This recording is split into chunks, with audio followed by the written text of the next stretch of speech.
how long you doing the astrology thing? This is my first year of doing readings for the past year. Yeah. And then the year before that, I did a year-long course. Oh, there's a course. Mm-hmm. Like through community college and through stuff? The internet. Through the internet. Yeah. Yeah, it's like once a week. Do they give you kind of a diploma or certificate stuff? Yeah. I see. Is there kind of an international organization to doing that? Or just like it's more separate?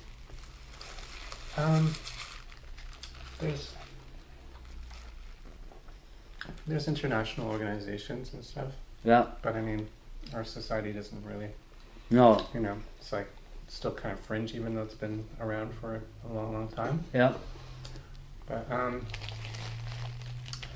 and there's different types of astrology. So what I'm focused on is Western astrology. Yeah. There's of course Chinese and Vedic astrology. There's and they're all they all have different merits. And then within Western astrology, I look at like archetypal astrology, and for me, this relates to how I got into astrology, which is I work on supporting the rites of passage that are missing in society. And so rites of passage being rituals during times of change and transition in people's life. So astrology really helps bring that into stronger focus. And lots of the times people come to me anyway when there's a big change going on in their life. They're feeling a change, so they want to get a handle on it. So I started bringing in astrology as part of that. I see. Yeah. Yeah. Like, I do like a fortune telling from the Eastern style as well. And in Eastern fortune telling, there are like 5 basic elements, like there's 5 water stuff, right? Mm-hmm. I read a book about astrology. It said only 4 elements in the Western style astrology. Huh? That's right, yeah. Like, what's the 4 elements? So for you, your strong element is air. Is air, so okay. Just the way I've been experiencing just this short conversation, yeah, can tell you're very air, because you have a very lively, you're very live in your mind and your thinking. Mm-hmm. You're trying to understand and like pursue knowledge, mm-hmm. and that's like a constant thing for you, right? Yeah, I see. So that's a sign of an air quality. Mm-hmm. Yeah. And you have a fixed what's called a fixed mode. Mm-hmm. So there's cardinal, fixed, and mutable, and this is the way that there's like different things that constitute that. So for you, you have fixed, which means very strong-willed, persistent, determined, and maybe even stubborn. Like if things are not the way you want it to be, then you're gonna have a hard time changing your mind about something. I see. And what we have in the astrology natal chart, this is the birth chart when you were born. Yeah. So, I will take a photo. Yeah, thanks, man. Yeah, so it's a system that is constructed out of looking at where the planets were, mm-hmm.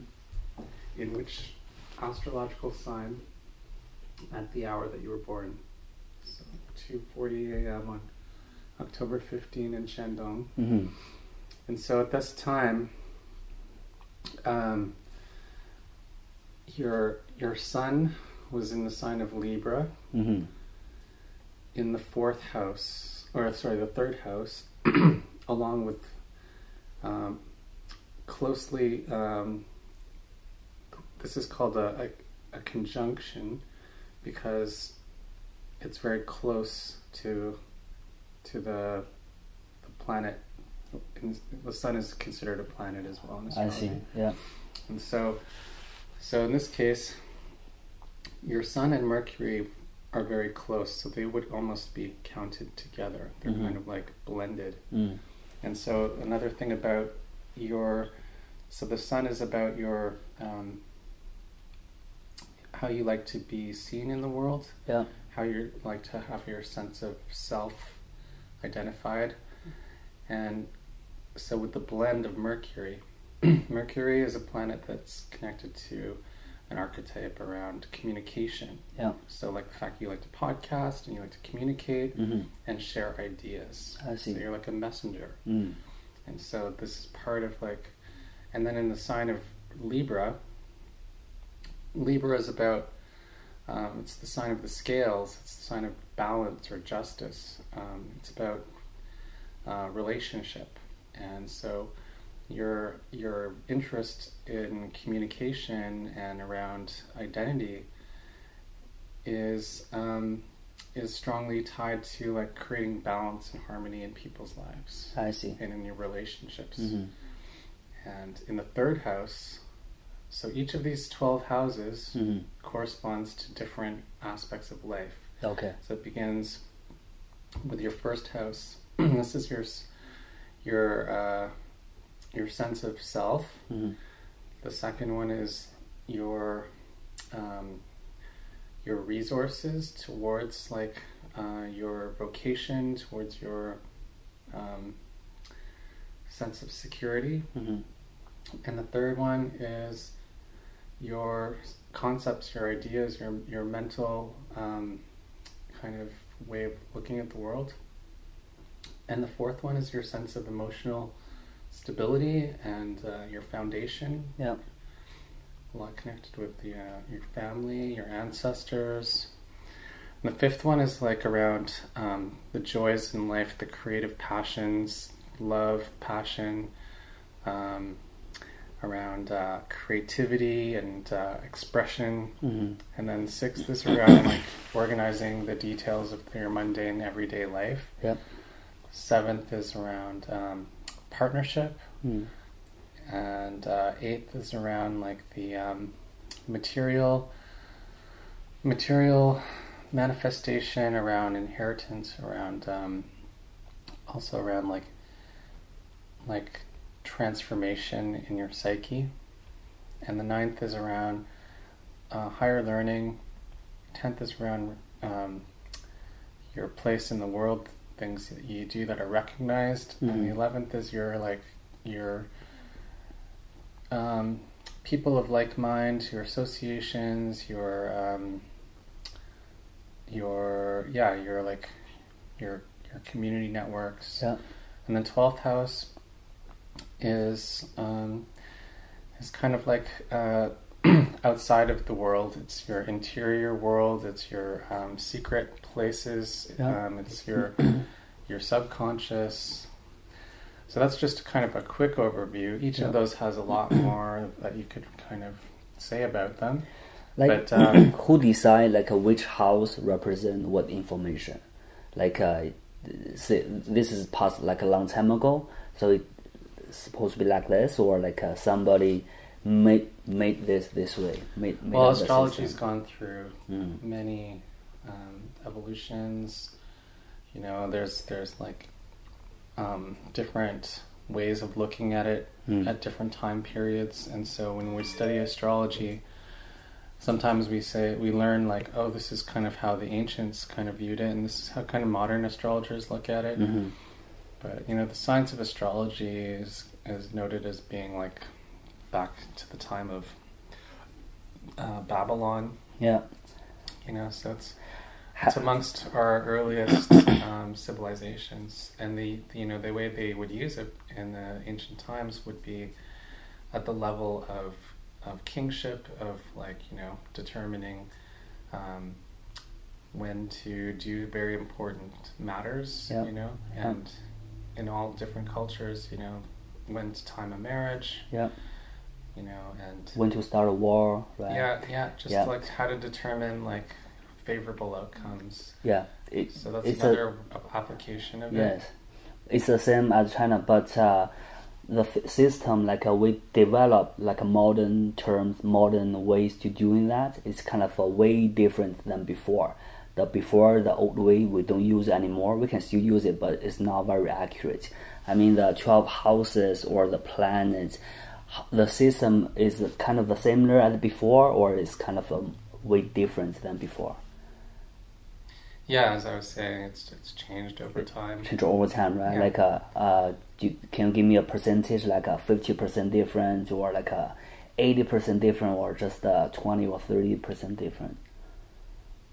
I can't give you that.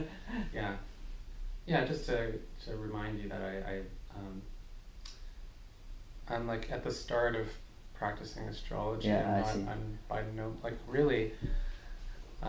Astrology is a science that really takes your whole life to really kind of pursue. Yeah, I see. And but the more it's like learning a new language. Yes. And so yes. Part of it is being able to see what's in the chart and see all these lines here. Yeah. Those are called aspects. Mm-hmm. So it's one thing you learn. So the first layer, I was starting to talk about these two things. Yeah. But they also have correspondences and relationships to other planets, depending on whether they're the degree between them. Mm. So this one shares 15 degrees, for instance, with your moon is 14. So there's kind of a close proximity, even though that's in the 10th house. This is because of their degrees, and that means that they have a closer proximity. So there's relationships between all of these planets, and so it's kind of about learning how they get along. Mm. Also, like each house has a ruler, and so this house here is ruled by Gemini, and so its relationship with these signs and these planets is going to be. I see. It's kind of like if you were to step into someone's house, like I'm a Scorpio and you're a Libra, so it's like, how do these two signs interact? What might be the kind of realm of things that they would interact with? It's the same thing here. But these are within yourself, so that you have not just one sign. You're not just a Libra. Yeah. In fact, when people meet you, most people will pick up more on your rising sign. So you're a Leo rising. Yeah. So people would pick up on you as like this expressive, creative. As Sarah was telling me, when the kids are around you, you're like on fire. You're really like, you make them like laugh and make them happy, and then you take their picture, right? Yes. So that's totally like what I would expect from somebody with Leo rising. Is they're not afraid to be in front of people. They like the attention, actually, and they like to share joy and their passion, and they like to feel joyful. Yeah, I see. So and then throughout your life, that can expand to the higher attributes of that sign. So like it's kind of like we grow into the more mature development of each of these signs. So with Leo, like on the less mature side of Leo could be the pride. Is that if they're not getting the attention they want, or if they're not being received in the way they want, then they take it as a strike against their pride. Yeah, I see. Whereas the higher aspect of Leo would be the sign of the heart. It's the sign of the heart, and so it's like the love. So you'd be able to love people even if they weren't, showing their appreciation towards you. I see. So that's kind of an example of how, by learning about your signs and all the different planets, we learn how to grow into our full expression of who we are. Yeah. And Like before you mentioned the Leo is like too much Leo gonna be too pride, and the less is kind of less. Is there a balance into it? Like in Chinese fortune reading, everything is about balance, right? Mm-hmm. So if like a lot of too much good stuff is even too much good stuff is bad for you as well. Yeah, well, your right? whole chart forms that balancing thing. Mm-hmm. And so working with all the parts of your chart helps you. Like you can't just focus on one little thing. Yeah. But learning about all those details takes a while. I see. So for instance, to add to your Libra sun, you also have a pattern here, which is a seesaw. So it's the way that there's some concentration here and up here. So this brings a personality trait to you where it adds to like I have a seesaw as well, and so that gives me a Libra-like personality. So it adds to your Libra-ness is this seesaw, which means that you have this capacity to see both sides of things. So which could mean that you're also indecisive because you're like, oh, I understand this perspective. And I also, so it's like you're constantly kind of like weighing things, which is good in some ways because people can, it helps you kind of perhaps negotiate, solutions to problems where you can help people see both sides of the thing. Yeah. But yeah, the challenge, of that personality is to be decisive. I see. Yeah. Like before you mentioned a lot about something about my personality, my character, right? Like is this all the astrology can do? Like how much deeper it can get the information, like beside the character wise? So the one thing about the personalities, there's what's called the personal planets, which are the planets closest to the Earth. So that'd be the planets up to, the transition point would be Saturn. And then those outer planets that are further from the Earth, those are called transpersonal planets. Yeah. And so those are working on a different level. They're working more on a generational level. And so especially as we grow older, we become, our identity becomes a little more connected to our generation and not just, our individuality. Yeah. So that's, I think that's a really powerful thing about astrology because it connects you to understanding what your generation is bringing into the world. You mean the whole society? Yeah. Okay. Yeah. Like, it's going to be something that will be felt on a larger level than just, on the personal. I see. Like, how much detail you can be specific at? Like, for example, through astrology, can you you can tell like what's gonna happen for my next year's career thing, right? Yeah, so there's what's called a solar return chart. Yeah. So you cast that on the day of your birthday. So you could cast it for October 15, 2015. And so that would tell you what's kind of the number one area in your chart that's being focused on for the year. So every year is going to be different. I see. Yeah.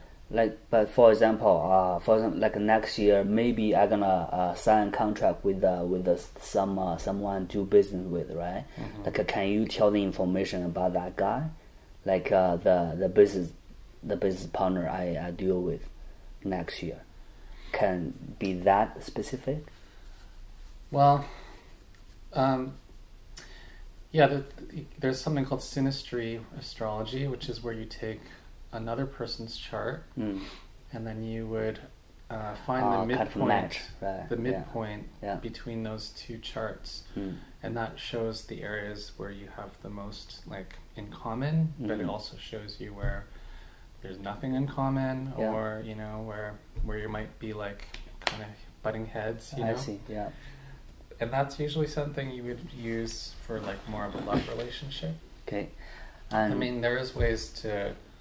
I just haven't used it for like business like business partnership. Yeah. But you can, benefit from knowing what your own style is. That's going to be, something for you is like. So there's points of the chart that relate a lot to kind of career. Yeah. And one of them would be the second house, but also there would be the 10th house, and also there'd be the 6th house. So in your chart you have a lot of 10th house. Yeah. And your moon is there. And it's, so the moon is like how you, it's like how you like to experience things on an inner level. And it's also like how you feel comfortable and secure. And and it's in the house of the 10th house, which relates to career and to, being recognized. So for you, like say for instance in business, your more ideal scenario, I would imagine, would be like where you feel a sense of really safe, like almost like family-like connection. Yeah. So that you can trust and be, able to work together in a harmonious way. Yes. And we also see that there's a Chiron there, which relates to a childhood wound that you carry. Chiron's it's like a wound that we carry that doesn't heal. It's part of us for our whole life. Yeah. And it relates to something in childhood, maybe around how we weren't recognized in some way, our voice wasn't heard. Yeah. Those kind of things, and it's something that when we learn to work with that, it's called the wounded healer. So it's actually a wound that serves others more than it serves you. It's like you're gifted a power to help other people through the wound that you carry because you understand that wound. So when another person comes that has similar, markings of the wound, you know exactly how to help that person. And it helps you, but it's something that it's almost like a sacred wound in a way. I see. So that's part of also, in terms of business partnership or things that relate around career, adds to your awareness of how that can work, and where things might come up as a challenge that you can see where that comes from. Yeah. It's like goes deep into the childhood. Yeah. The other thing about this 10th house is this is called a lunar node. So this is they call this the head of the dragon, and this would be the tail of the dragon. So this is kind of the past. Yeah. And it's in the 4th house, which adds to this level of like past, like kind of family related, perhaps ancestral thing. And so in the past, you were more, stabilized in the sort of family realm, emotional connections that supported you in a very like deep way. And in this lifetime, this is the path of your soul and where it's growing and where it's trying to reach towards. And so this head of the dragon would be kind of a more challenging place to reach towards, but it's where you grow the most. That's where your soul is really trying to open up into. And so it's in that realm of more the public, more the how you're viewed by others in your reputation and your career. So that's your soul path in a way. So your career in this lifetime is pretty much going to be probably one of the most important focuses for you, in this lifetime. I see. Like the things you mentioned inspired me. Like also I read a book about astrology as well, right? You said there's kind of a energy bank from the past life, and you save that energy and you pass on to this life as well, right? So can you tell me about this kind of like a past life, this life thing? Yeah, I mean, different people have different beliefs around past lives. And so, as an astrologer, I wouldn't really try to convince anyone that there's past lives if they didn't believe in that. Yeah. So when we say the South Node, as I was talking about, I just say that, if you believe in past lives, then I can say, yeah, this could definitely relate to something in your past life. Yes. And that every lifetime gives you a different, area of focus to continuously develop. And in this one, what happened in that life, having this strong sense of, so perhaps what we could say about this is like, one reason you're so confident publicly going in front of people is because you built that foundation in a past life, being surrounded by a family who care about you, support you emotionally, and make you feel strong and stable to be able to be in the world in that way. So what I do this life gonna affect the next life as well, right? If I do some good deed and train myself. Yeah, there's always different storylines. Like sometimes people, maybe it goes the other way. Maybe the last life, all they did was focus on being, this like famous person, right? Yeah.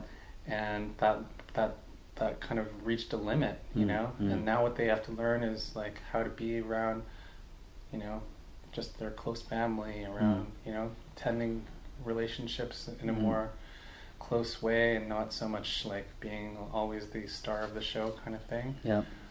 So it's a way that our soul can develop. Yeah.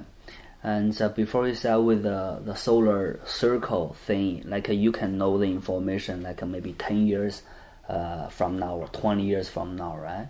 So do you believe like meant to be, destiny? Like you can see the information from 20 years from now, but you see the problem. If you do something about it, do something change about it, like can you change the meant to be thing? Well, there's a predictive quality to astrology, which that's not my, that's something that you wouldn't want to approach until you're like really, really experienced with astrology. Yeah. And also like it's not, I don't think it works where it's like, everything's finitely defined, because we still have the realm of choice. But this shows you kind of a blueprint of where your sort of your tendencies are, and so it shows you, because you don't know what's going to happen in terms of like, say you connect with someone else and they bring out other parts of yourself that you didn't know at the time. So especially if you're talking about like 20 years in the future, what you can look at is something called transits. And so these are transits. Some of them are short transits. And so I'll just give you a display of the... So right now, this is that chart we were looking at before. Yep. And this is where the moon, and this is where the sun, and this is where Venus and Mars, these are where they are traveling right now. Yep. And so so you look at the numbers, you look at how they are above the so you don't really have anything right over top of you right now. Oh, actually, yeah, so you have Venus right at 21 degrees above your sun. So this is this is like a good time for you to interact with friends and associations, and it's in the third house, which relates to like communication, and so it's good for that kind of thing. So for the next 3 weeks, that's an example of how you can benefit from what's currently interacting with your chart. I see. So that's a personal planet, Venus. So that's a shorter period of time, and some of them are like 14 years, or like they're like longer cycles. I see. Yeah. Like through my birth chart, can you read the information about my, for example, my parents or my siblings? Like, information about them? I mean, in relation to yourself generally. Yeah. So your sun usually tells you about your masculine side. Yeah. So it'll tell you a bit about your father. Your moon will tell you often about your mother. The fourth house will tell you about either your father or your mother. I see. And so, in your chart... Their personalities, huh? Or it's more their influence on you. Okay. Yeah. Yeah. And so, it'll relate to their personalities, but in direct relationship to yourself. I see. It'll also, you can also use it to determine, like, what kind of parent you would be, what kind of partner in a relationship you would be, and what kind of people would be best for you in terms of, like, people you would have a better chance of, having a harmonious relationship with. Yeah, I see. And I see this just the different houses, right? Some is full with stars, but some is empty. Like with the empty one, like there's nothing about it. Yeah, it just means that this is not an area that is a huge emphasis. It doesn't mean that it's absent.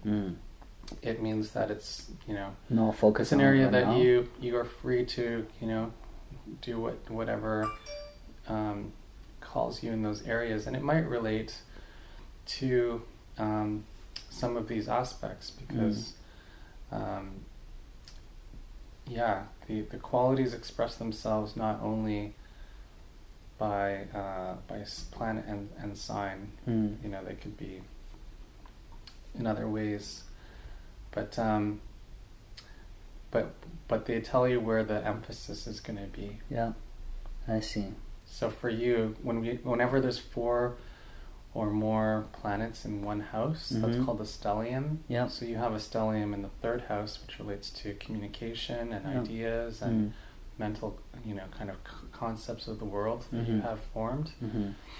So these work together. They're like a team, and the ones that are towards the middle generally benefit the most. Yeah. And I would say your soul depositor, which is the core of your essence, is Pluto in Scorpio. Yeah.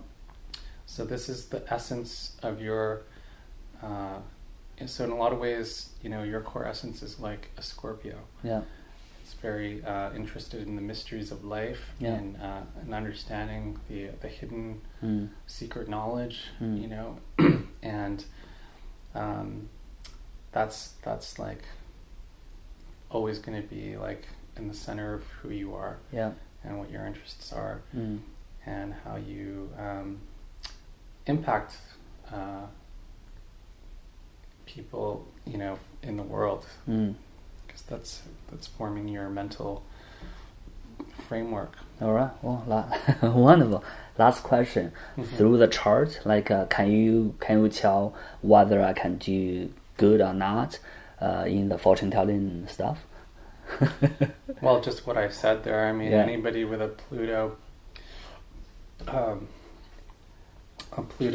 in Scorpio, so Pluto rules Scorpio. So those two are anytime a sign is in its rulership, it's like it gives extra strength to it. So it's for people who have, if you want to be this is a very, what you want to do is a very mental pursuit. It involves a lot of knowledge that you have to grasp and understand. Yeah. And so it's well suited for you. Also because it's in this little team of planets. Yeah. Your ability to communicate and in a way that's balancing. The thing about Pluto, just to understand, is that it's also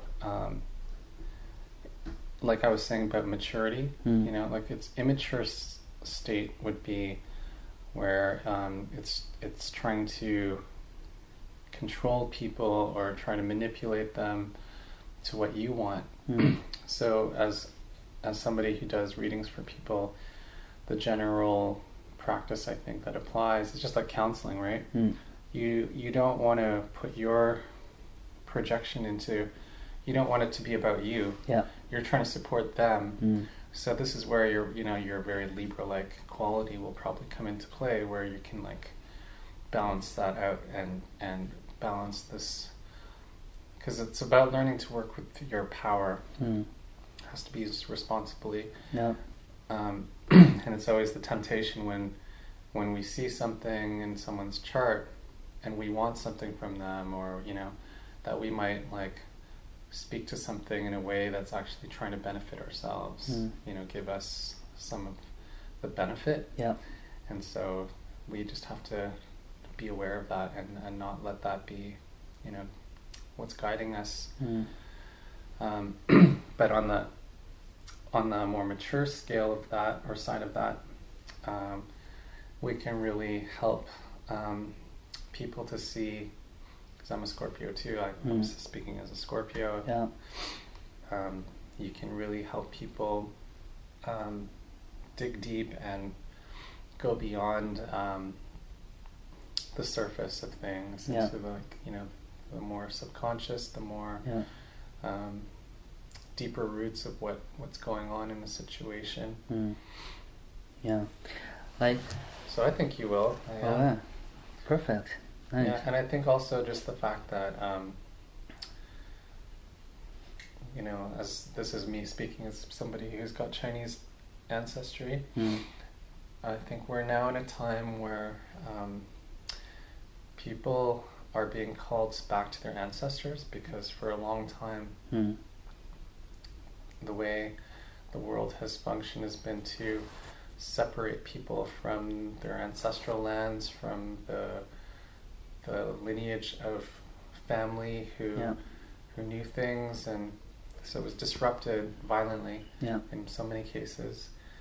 And fortunately, I mean, for a lot of Asian cultures, that's remained fairly strong. Yes. But it has been muddled in certain places with Christianity and other things that have kind of made it hard for that. But I think right now we're in a time where people are sort of beginning to, if they've been separated from their ancestors, they're being called back. And so I think the ancestors are with us in a strong way right now. Yeah. And so anybody, especially who's got sort of a Chinese ancestry, not to say that other people who won't benefit from the I Ching, but I think especially like the way I'm interested in it is coming from that place of like, I see, directly from an ancestor point of view. And there's so many Chinese people in Vancouver right now that from Chinese Canadians who have been here a long time and who don't even speak the language of Chinese, to the ones that have come in the more recent time period who are really strongly still in their culture of Chinese. So that gives you quite a large range of community to connect with. Like the I Ching stuff from a Chinese community, the government forbidden people to study it in a fortune-telling way. Like the more let people to study it as philosophy stuff, right? Because they said there's no scientific proof about the I Ching system is the real science, is the real thing. Does it happen to the astrology here at the Western world? Well, we got to wrap up right now, but I don't think we have the same level of. It's just more like, it's still not considered. It's considered entertainment by the mainstream. Yeah. But it's still in people's mind because you still hear about it a lot, even if you don't believe in it. Yeah. There's horoscopes in the newspaper, or there's people generally know a little bit about who their astrology sign is and that kind of thing. But it became popularized, I think, in the mainstream in a very like pop culture kind of way. Yeah. And so it at least created a starting point for people to take it more seriously if they want to. Yeah. Really, But, yes. Yeah, it's sometimes people get also turned off by it because they hear something that wasn't presented very from a place of deep knowing. You know, they just read something kind of pop culture, Yeah. and they're like, "Oh, I don't agree with that." Mm. But as you can see, just looking at today, it's like there's so many layers to look at. You can't just like go off of one little thing. Yes. Like really the final question, yeah. Do you believe like with the modern science developed in the future, gonna prove astrology is the real science in the, like maybe 50 or 100 years from now? Yeah, there's other people who could answer that question better than I. There are like, yeah, there's things that are challenging to look at because of what astronomy holds up. But it's important to understand that there's a science is more than just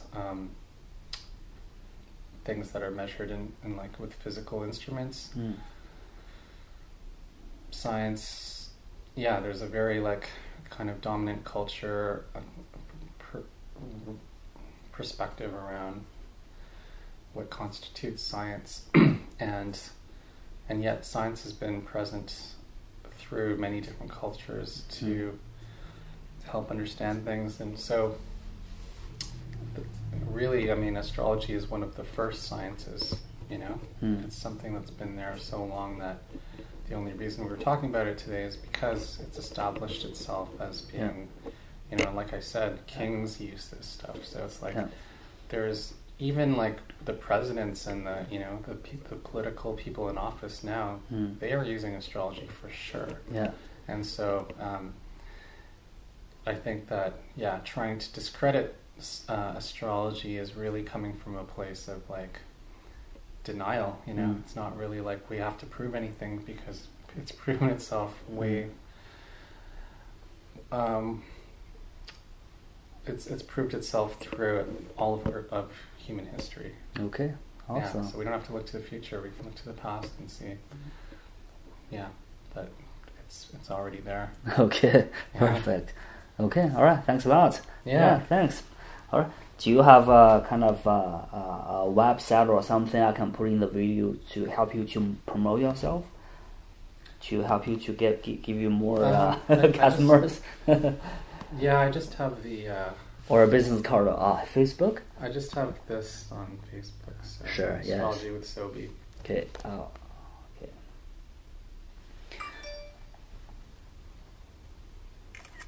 Okay, I'll put in the video, yes. I think there was, yeah.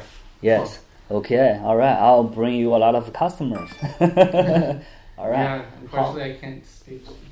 I need to learn more Chinese, but... Yeah, no worries. I'll send you more Chinese, like English-speaking customers. How much you charge, by the way? I charge between like 25 to 50. Okay. Yeah. Per reading, huh? Mm-hmm. Okay, each reading about half hour.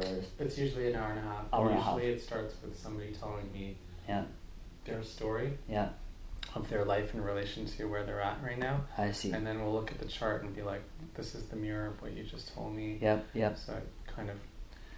Okay. So that's where it really becomes real, because it's like I'm not pulling it out of a hat. I'm like I'm showing you what you just told me. Here it is. Yeah, I see. Like, how like you gonna meet people outside in a coffee shop, or you gonna bring customer to your place as well?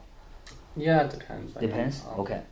Because you're a friend of Sarah's. Okay, you can come over. Yeah. But yeah, if I don't really know them. Yeah. And the majority of people I've had are actually people that I know in some way. Yeah. So I see. It's actually helping me to like kind of learn more about my community, which is good. I see. Okay. Today we don't have time like talk about the Chinese let's style. Just keep in touch, and maybe we'll do another session and go into the I Ching more. Exactly. Yes. If you have more questions, I'm glad to answer all the questions of yours. Yeah, I'm really excited to do like to I Ching reading. Yes. I've only done it for myself, right? So I see. I'd like to have somebody who's actually knows. Perfect. Okay. All right. Thanks for the time, buddy. All right. Yeah. Thanks a lot. Yeah. Thank you. Okay. All right.